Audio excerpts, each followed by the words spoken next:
Vendo os gols aí e com 5, 6 minutos estava 2-0, né? É isso. Bom, antes de falar Não parecia nem o Palmeiras, jogo, é muito louco, né? Mas fala. Não, antes de falar um pouquinho do jogo, eu preciso dizer para vocês que faz algum tempo, né, independentemente de querer cabeça do treinador, mandar o treinador embora, fora Abel, para do Abel e tal, faz algum tempo que não só aqui, mas lá no canal Raiz, que vocês são testemunhas disso, o Vessone falou sobre isso, é bom que vocês estejam aqui e que vocês sejam testemunhas, né? O Palmeiras ganhou o Campeonato Brasileiro ano retrasado porque é um time muito regular. O time estava pronto diante de alguém que, né, foi mal, certo? Então, o Botafogo, e aí entrou em campo o controle do elenco, a capacidade da comissão de conhecer os seus jogadores, quando ele muda o esquema para o 3-5-2 e forma a dupla de ataque. No primeiro jogo contra o Coritiba, o Hendrick não estava, o Palmeiras jogou mal pra caramba e ganhou na bola parada. E no segundo jogo, a partir dali, né, os 12 jogos finais, teve uma derrota contra o Flamengo. Do Tite. Exato.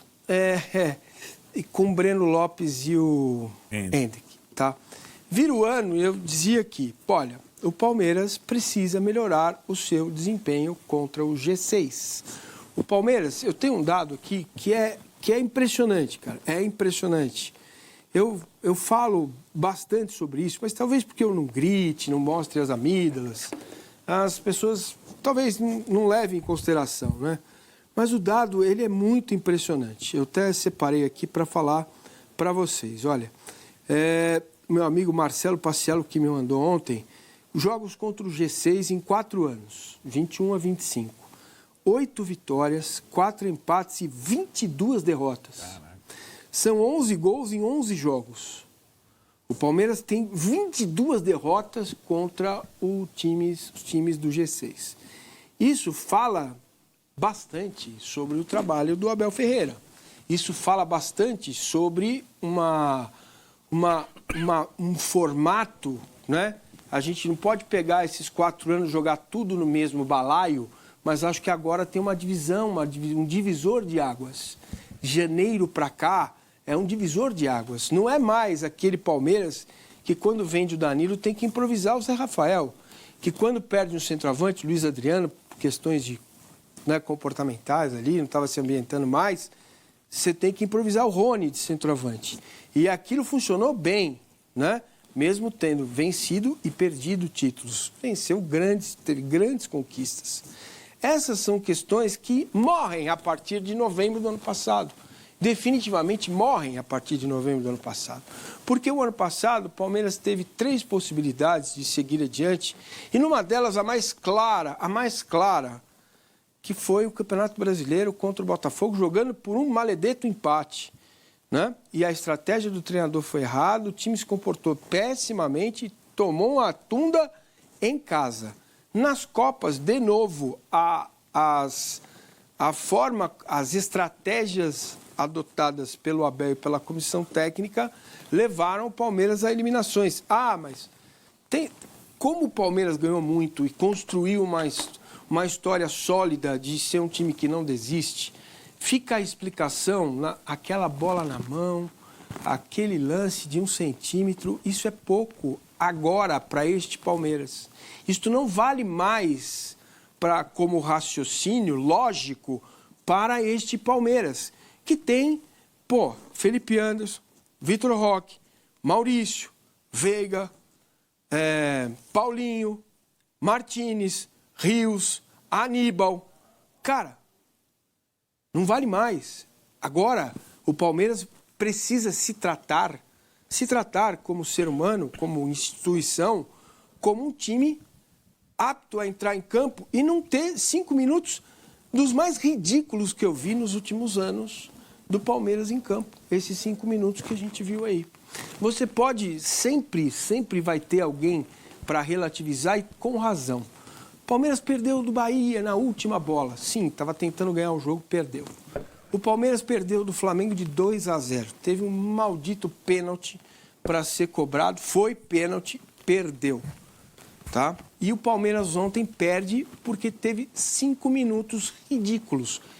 Mas veja que esses pontos Eles fazem parte da construção de um time ganhador, que você não pode ter. Então, aquele Palmeiras contra o River lá, joga tudo bem, né? Ou aquele Palmeiras contra o Flamengo, pragmático, Piquerez de zagueiro, Scarpa de ala, ok. O Palmeiras perdeu o direito, neste momento, de entrar em campo e fazer 5 minutos ridículos.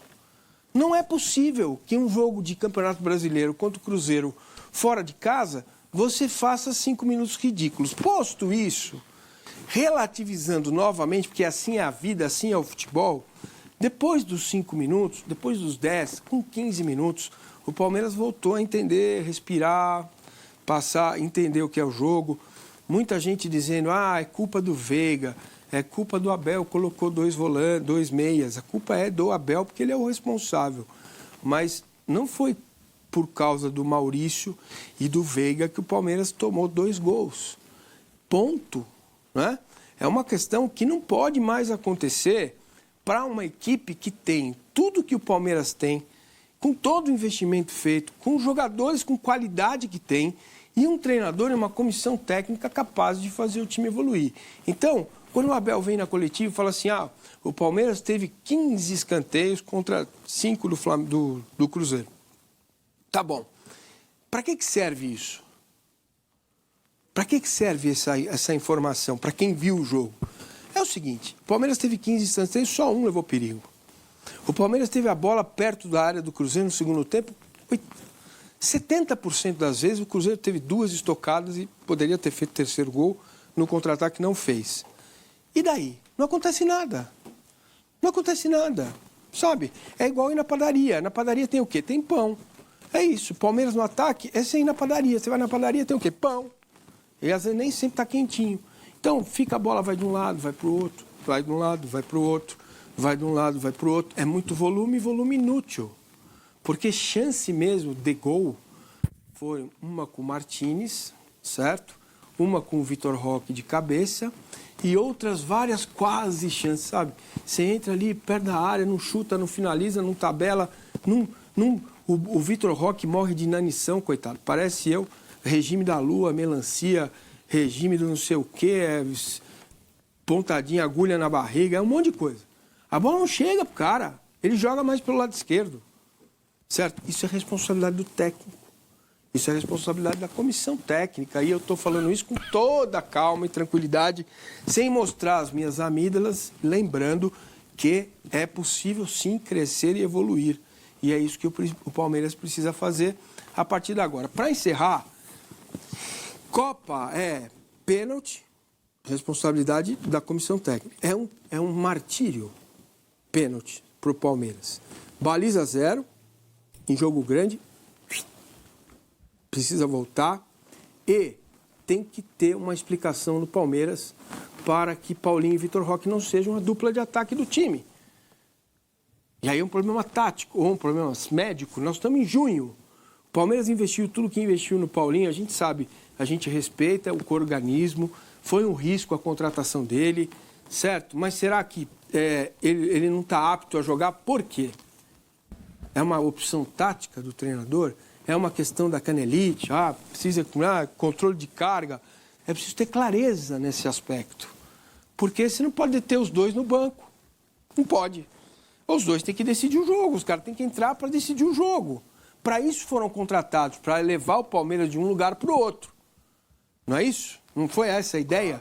Claro. E o Estevão de meia. E 3 zagueiros. Demora para entender. É muito difícil para entender. O Paulinho é um jogador para jogar como dupla de ataque, não como ponta esquerda, certo? E o Vitor Roque precisa receber a bola. Gente, olhando o jogo, você percebe que ele várias vezes faz o movimento e não recebe a bola. Então, a partir de hoje, o que o Palmeiras tem que buscar é essa evolução. Precisa evoluir rápido. Rápido não, porque as Copas ainda têm tempo e agora tem essa aventura da Copa do Mundo de Clubes da FIFA. É isso.